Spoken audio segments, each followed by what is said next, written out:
In the later years of Queen Victoria's rule, one name repeatedly echoed through the centers of power with uneasy persistence: Prince Albert Victor Christian Edward, known simply as Eddie. He entered life destined for kingship, growing up inside palaces and educated by the finest intellectuals the empire could provide. Yet before he ever had the chance to wear the crown, he became linked to one of Victorian England's most shocking scandals, a tangled story of forbidden relationships, criminal allegations, and bold royal interference so extreme that it would be spoken of in whispers for decades. Then, just as the crisis seemed ready to explode, he died suddenly and, to many observers, suspiciously at only 28 years old. This is the account of the lost heir, the scandal that nearly shattered a ruling dynasty, and the death that ultimately preserved it. And if the hidden secrets of history intrigue you, please like and subscribe for more untold stories from the past. On January 8, 1864, at Frogmore House in Windsor, Princess Alexandra of Denmark gave birth 2 months prematurely to a son so tiny and fragile that doctors privately doubted he would survive. They hurriedly baptized him Albert Victor Christian Edward, fearing the child might not live long enough for a formal ceremony. But he survived, and in doing so created an unexpected challenge: he would never fully flourish. His parents were considered England's most dazzling couple. Albert Edward, Prince of Wales, was charming, pleasure-seeking, and often clashed with his powerful mother, Queen Victoria. Alexandra was widely admired as one of Europe's most beautiful women and was beloved by the public for her elegance and her quiet endurance of her husband's well-known affairs. Into this glittering yet troubled royal environment came Eddie, a child who from the beginning seemed slightly disconnected from those around him. Alexandra loved him with intense, protective devotion, perhaps recognizing in her first son the same sense of vulnerability she felt in a court that admired her beauty but rarely valued her thoughts. Her gradual deafness, caused by childhood illness, made her appear distant and removed from the noise and pressures of royal life. Eddie seemed to share that same calm, detached space. His father, however, found him confusing and disappointing. The Prince of Wales himself had been raised under strict discipline and had rebelled dramatically. He expected his sons to display the confidence and energy he had developed in resistance to his upbringing. Eddie showed neither. From an early age, tutors noticed concerning traits. He was loving, gentle with animals, and kind to staff, yet he spoke unusually late, struggled to concentrate on lessons, and often retreated into daydreams instead of engaging with reality. One tutor complained that the prince's mind seemed abnormally inactive and that he required constant supervision, sometimes even needing his brother's presence to complete simple tasks. His younger brother, Prince George, born only 17 months later, became both friend and silent comparison. George was quicker, sharper, and more disciplined. Where Eddie drifted, George focused. Where Eddie naturally charmed, George worked hard to gain approval. Everyone noticed the difference, though few openly criticized it. From Windsor, Queen Victoria became increasingly worried. In letters to her daughter, she openly expressed fear for Eddie's future. He had to be pushed to work. He could not be allowed to drift through life like decoration. The empire required strength, not gentleness, yet gentleness was exactly what Eddie possessed most. He loved music, preferred drawing over drills, and cared more about clothing and style than political affairs. These traits might have been acceptable in a younger son, but in the heir presumptive, second in line to the throne after his father, they were alarming. By his teenage years, palace officials quietly began discussing what no one wanted to say directly: this prince might never be fit to rule. Something had to change. In September 1877, 13-year-old Albert Victor and 12-year-old George were sent to naval training aboard HMS Britannia, a former warship stationed near Dartmouth and used as a training academy. Officially, it was described as an opportunity to build discipline and character and experience life outside palace walls. In reality, it was a last attempt to reshape him. The strict routine of military life was expected to transform the gentle, distracted boy into something closer to a future king. The brothers lived in basic conditions compared to royal life, sharing rooms and training alongside sons of naval officers and country gentry, following identical schedules to other cadets. Officially, there was no special treatment, though everyone knew their identities. Eddie disliked the discipline but loved the independence. For the first time, tutors were not constantly watching and judging him. He could wander, observe, and form friendships with boys who treated him simply as Eddie rather than as royalty. He discovered a natural ability to charm people through sincerity rather than practiced performance like his father. George, predictably, thrived in naval life, earning respect from instructors and finding purpose in strict structure. Eddie, just as predictably, struggled. He never mastered navigation, suffered from seasickness, and cared far more about sketching foreign ports than learning their military importance. In 1879, the brothers joined HMS Pant for a 3-year global voyage. The journey passed through the Mediterranean, the West Indies, around South Africa, across the Indian Ocean, to Australia and the Far East, returning through the Suez Canal. In Japan, both princes received tattoos from famous artists, with Eddie choosing a dragon design that shocked Queen Victoria when she learned of it months later. In Gibraltar, they observed military exercises. In Australia, they were welcomed as honored guests and symbols of imperial power. In Hong Kong and Singapore, they saw the British Empire operating at full strength. Eddie wrote home describing people, traditions, music, and art. He constantly sketched temples, scenery, and local clothing, while collecting souvenirs such as silk garments, carved objects, and musical instruments. George instead sent detailed reports about naval strategy, ship engineering, and imperial administration. One officer privately wrote that Eddie seemed happiest when allowed to wander freely, collecting impressions and objects rather than knowledge, observing the world like a spectator instead of a future ruler. When they returned to England in August 1882 after nearly 3 years at sea, the palace announced the experiment a complete success. Newspapers praised the worldly princes who had traveled around the globe representing imperial prestige. However, those who had sailed with them understood reality was more complicated. George had found his purpose and would remain in the Navy, eventually commanding ships. Eddie had only proven how uncertain his future remained. At 18, he had seen much of the world but still did not understand his place in it. The brothers separated that autumn. George continued his naval career, while Eddie was sent to Trinity College, Cambridge, to receive the higher education expected of someone in his position. It was a choice that would trouble the royal family for generations to come. In October 1883, Prince Albert Victor reached Trinity College, Cambridge, accompanied by a group that included his personal chaplain, Reverend John Neil Dalton, and a newly assigned tutor, James Kenneth Stephen. Stephen was 24 years old, highly intelligent, unconventional, and already acknowledged as one of Cambridge's most promising young academics. He came from an impeccable background. His father served as a distinguished judge, and his cousin was Virginia Woolf. He wrote poetry, edited undergraduate journals, and had a charismatic intellectual presence that made him a natural guide for privileged young men looking for direction. Eddie, now 19, was given private rooms instead of student lodgings, a privilege granted because of his status that immediately separated him from others. He was not expected to sit examinations or complete coursework in any serious academic way. His attendance at Cambridge was symbolic, intended to refine him rather than educate him. Stephen treated his position as tutor very seriously, perhaps excessively so. He spent long hours with Eddie, leading him through literature, history, and philosophy that the prince would never formally be examined on. They walked for long periods around the grounds, attended concerts together, and dined privately in Stephen's rooms while talking about poetry and art. To observers at the time, it looked like dedicated mentorship. However, letters Stephen wrote during this time, later reviewed by historians, hint at something more intense. He described Eddie as having a beauty of spirit that exceeded his notable physical elegance. He wrote poems that appeared to refer to a golden-haired prince whose gentle character rose above the harsh demands of duty.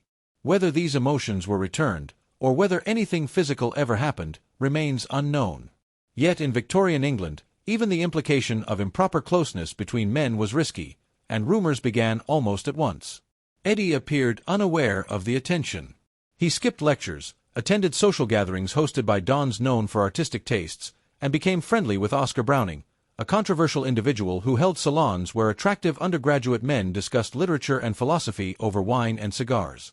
Nothing openly scandalous occurred at these gatherings, but they existed in a gray area that made palace officials uneasy. Artistic, intellectual, mostly male, and just rebellious enough to attract scrutiny from those enforcing standards of acceptable behavior.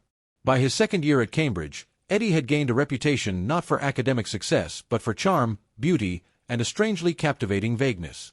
One contemporary described him as having an ethereal distance, as if he lived in this world while belonging to another entirely. In June 1885, Eddie received his honorary degree from Cambridge, a mere formality that deceived no one. He had gained no meaningful knowledge, added nothing to intellectual debate, and left Cambridge exactly as he had arrived, attractive, directionless, and increasingly surrounded by speculation. However, he had also formed connections that would later prove risky. James Kenneth Stephen stayed within Eddie's circle for years, his devotion developing into something friends later called obsessive. The artists, poets, and athletes Eddie befriended at Cambridge existed on the edges of a world Victorian society was determined to hide. The conditions for scandal were in place. Eddie simply did not realize he was standing at its center. By 1885, with Eddie now 21 and showing no signs of developing the seriousness expected of a future king, Queen Victoria decided a solution had to be found: marriage. A proper wife would offer stability, direction, and most importantly, children to secure succession. The search began with typical royal practicality. Eddie's future bride needed to be Protestant, of royal or aristocratic origin, politically beneficial, and ideally possess the strong personality Eddie clearly lacked. The Queen and her advisors started making lists. Princess Alix of Hesse was suggested, beautiful, well-connected, and later destined to become the last Tsarina of Russia. Eddie met her during family gatherings and was clearly taken by her appearance, but left no impression on her at all. She politely yet firmly rejected any talk of engagement. Princess Hella of Orleans was considered next. This match seemed promising. Hella was intelligent, refined, and genuinely liked Eddie. They spent time together during a family holiday in the French Alps in 1890. To everyone's surprise, Eddie proposed, and Hella accepted. For a short time, it seemed the issue had been resolved. But one major obstacle remained. Hella was Catholic. The heir to the British throne could not marry a Catholic without causing a constitutional crisis. Hella offered to convert to Anglicanism, but her father, the Comte de Paris, firmly refused. The engagement ended. Eddie was truly heartbroken, perhaps for the first time feeling deeply about anything. Still, his sadness was not enough to overturn centuries of constitutional tradition. The search would go on. During this time, Eddie was assigned to different military regiments with purely ceremonial responsibilities. He held the rank of major in the 10th Hussars, attended social events, inspected troops, and generally acted as a symbolic link between royalty and the armed forces. He fulfilled these duties adequately but without distinction. One fellow officer remembered, "He was always polite, generous with his time, and completely uninterested in military matters." One felt he was always playing a role meant for someone else. That role was soon going to become far more difficult. In the summer of 1889, the Metropolitan Police received information about suspicious activity at 19 Cleveland Street in London's Fitzrovia area. What they discovered became one of the most shocking scandals of the Victorian era. The building functioned as a male brothel, known in slang as a molly house, run by Charles Hammond, who supplied young men, mainly telegraph boys and other working-class youths, to wealthy clients willing to pay high prices for secrecy. The discovery itself was scandalous, but as police investigated and arrested several young men involved, important names began surfacing. Lord Arthur Somerset, equerry to the Prince of Wales, Eddie's father, was directly connected.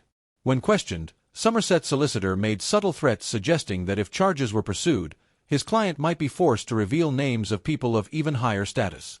The message was obvious to anyone familiar with royal society. The individual being shielded was Prince Albert Victor. The evidence tying Eddie directly to Cleveland Street was weak and circumstantial. No witness placed him there, and no letters were discovered. Still, rumors spread rapidly. Stories circulated that a prince had been seen entering the building in disguise, that he had been a client of Hammond's operation, and that powerful figures were arranging a cover-up to protect the heir to the throne from criminal charges. Privately, panic gripped the royal household. The Prince of Wales personally stepped in, meeting with government authorities and newspaper editors. The message was unmistakable. This story must never reach the public in any way that connected his son. The police investigation abruptly slowed. Key witnesses vanished. Some escaped to mainland Europe carrying suspiciously large sums of money, implying they had been paid to leave. Lord Arthur Somerset fled to France before arrest, living comfortably in exile for the rest of his life. Charles Hammond, the brothel owner, disappeared completely. The prosecution of the remaining defendants was handled so carefully that courtroom observers noticed something obvious. Key information was being deliberately excluded. When radical journalist Ernest Park published an article in the North London press directly accusing powerful figures of involvement, he was sued for criminal libel. During the trial, Park tried to present proof of royal connections but was blocked at every stage. He was found guilty and imprisoned. The message was clear: even hinting at royal involvement was a crime. Yet silencing British newspapers did not erase the truth. European and American publications freely reported the scandal, presenting it as proof of corruption at the center of the British establishment. In Paris, Brussels, and New York, readers learned details that British citizens were not allowed to know about their own prince. Eddie himself was sent on a long tour of India in late 1889. Officially presented as a diplomatic mission, yet in reality it functioned as a strategic exile. He needed to be away from England while the scandal faded, far from journalists and investigators. The journey lasted 7 months. Eddie moved through Bombay, Delhi, Kolkata, and many smaller cities, attending receptions, tiger hunts, and elaborate ceremonies arranged by Maharajas eager to show loyalty to the empire. In letters home, he described the intense heat, the magnificent architecture, and the exhausting schedule of official duties. He never referred to Cleveland Street, and neither did anyone in his family, at least not in writing. When he came back to England in May 1890, the scandal had slipped from immediate public focus. However, it had not vanished. Instead, it had gone underground, shifting from an active scandal into a lasting whisper. For the remainder of his life, Eddie would be followed by insinuations he could never directly confront. The royal family's plan was now obvious: marry Eddie as quickly as possible. A wife and children would repair his public image, provide stability, and most importantly, produce heirs who would eventually move Eddie himself further away from the throne. By late 1891, palace officials had selected what they believed was the perfect match: Princess Mary of Teck, called May by family. She was 24 years old, practical, composed, and most importantly had no romantic fantasies about marriage. She knew royal marriages were dynastic agreements, not love stories.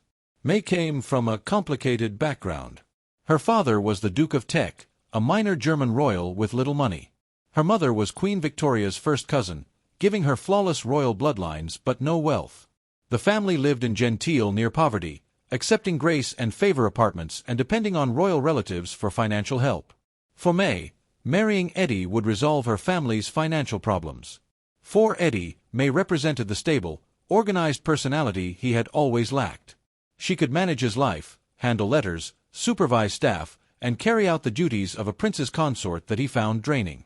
They met at a family gathering in autumn 1891. Eddie thought she was pleasant, if not thrilling.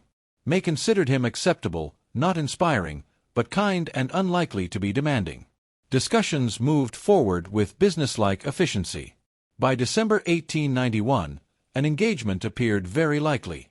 The announcement was planned for Christmas, giving the nation something joyful to celebrate and allowing the royal family to move beyond scandal toward stability.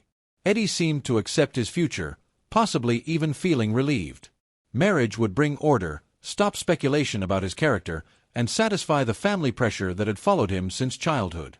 On December 27, 1891, Eddie went to Sandringham House in Norfolk for the Christmas gathering where his engagement would be revealed. He was expected to propose to May on January 7th, the day before his 28th birthday, during a house party arranged specifically for that purpose. He would never reach that day. The first signs of illness appeared on January 7, 1892, the day he intended to propose. He complained of a headache, tiredness, and aching limbs. This seemed normal for winter in a cold English country house. He rested, drank tea, and insisted he would be fine by evening. By the next morning, his 28th birthday, his condition had worsened. He had fever, heavy congestion, and trouble breathing. The doctor diagnosed influenza, a common illness, though dangerous before antibiotics existed. Within days, the diagnosis became more specific: influenza complicated by pneumonia. Eddie's health declined quickly. His fever rose to dangerous levels. He became delirious, calling for people who were not there, struggling in bed, and sometimes failing to recognize family members sitting beside him. Princess Alexandra never left him. She held his hand, read to him when he was clear-minded, and refused all advice to rest. The Prince of Wales walked the halls, sent dozens of telegrams, and consulted London specialists, who could do no more than the country doctor already present. May, the woman he had been about to marry, stayed with the family, her role already changing from future fiancée to mourner. On January 13, 1892, Eddie appeared to improve briefly. His fever lowered slightly. His breathing became easier. Doctors carefully suggested he might recover. But that night, everything worsened. The pneumonia had spread too far. His lungs were filling with fluid his body could not remove. At 9:35 a.m. on January 14, 1892, 6 days after his 28th birthday, Prince Albert Victor Christian Edward died at Sandringham House. His mother was holding his hand. According to some reports, his last word was, "Mama." The nation entered mourning. Flags were lowered. Black crape covered public buildings. Newspapers printed long tributes celebrating Eddie's life, carefully edited accounts focusing on his charm, his travels, and his sense of duty. The Cleveland Street scandal was never mentioned. Rumors about his character were ignored. In death, Eddie became the prince the family had always wished him to be: noble, full of promise, tragically lost before fulfilling his potential. His funeral on January 20, 1892 at St. George's Chapel, Windsor, brought royalty from across Europe. Kaiser Wilhelm II of Germany attended, along with representatives from nearly every royal house on the continent. The ceremony was grand and carefully arranged to show both grief and stability. Then something remarkable happened. George, Eddie's younger brother, became the new heir to the throne. George, who had always been the spare, was now second in line to become king. His life changed instantly. Even more striking, George was encouraged, strongly encouraged, to court Princess May of Teck. She had been ideal for Eddie. She would be ideal for George. Within 18 months of Eddie's death, George and May were married. She would later become Queen Mary, one of the strongest consorts in British history. Everything seemed very neat, almost too neat. Did Prince Albert Victor die from influenza complicated by pneumonia? Almost certainly yes. Medical records, witnesses, and doctors' testimony all support this. But the timing, so convenient, so perfect, has caused speculation for over a century. Eddie died just days before an engagement that would have firmly fixed him in the line of succession. He died just 2 years after a scandal that nearly damaged the monarchy beyond repair. He died, and suddenly all the problems connected to him disappeared. George became heir and proved to be everything Eddie was not: disciplined, focused, dignified. May became George's wife and proved to be the perfect royal consort. The monarchy came out of the potential crisis stronger than before. Some historians have cautiously suggested that Eddie's illness might not have been completely natural. The royal doctor's notes are vague in certain areas. Some described symptoms do not perfectly match typical influenza, and the palace's quick move to arrange George's marriage to May seems almost prepared in advance. Darker theories exist. Some claim Eddie never died but was secretly placed in an asylum for life because his behavior or tendencies made him unsuitable to rule. These theories have no solid evidence but continue because they satisfy a desire for a more dramatic story. Surely there must be more to it. Surely history cannot be this simple. The most likely truth is simpler and sadder.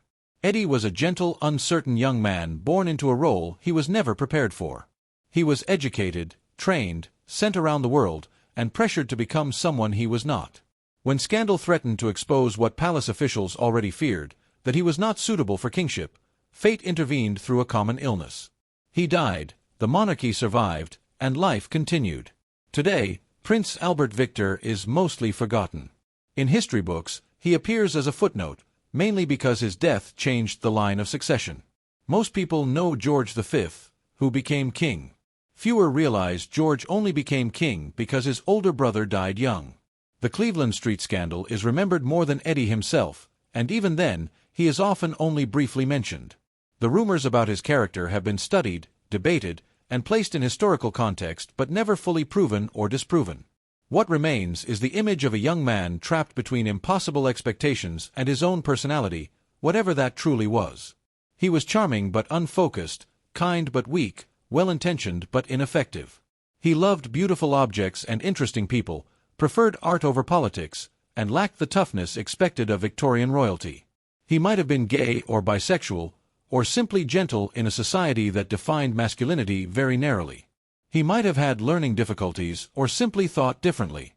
He might have been caught in a scandal that had nothing to do with him. Or he might have been exactly what rumor suggested, a man whose private life was incompatible with public duty and who would have been exposed and destroyed if he had lived long enough to rule. We will never know for certain. The royal family made sure of that. What is known is that Albert Victor Christian Edward, Prince of the United Kingdom, died at 28, publicly mourned and privately forgotten. He was smoothly replaced by a brother who proved capable of everything Eddie was not. In that replacement lies perhaps the most revealing detail. No one truly missed him. The monarchy remained stable. The succession was not damaged. Within months, it was almost as if Eddie had never existed. Just another portrait in a palace gallery. Another name in family records. Another what-if history set aside on its way to more important events. He was born to be king. He died a prince. In dying young, he may have achieved the only thing he could. He saved his family from the embarrassment his reign might have revealed and saved himself from the overwhelming burden of a crown he never wanted and likely could never have carried. Perhaps, in the end, that was mercy, for him and for the institution that endured.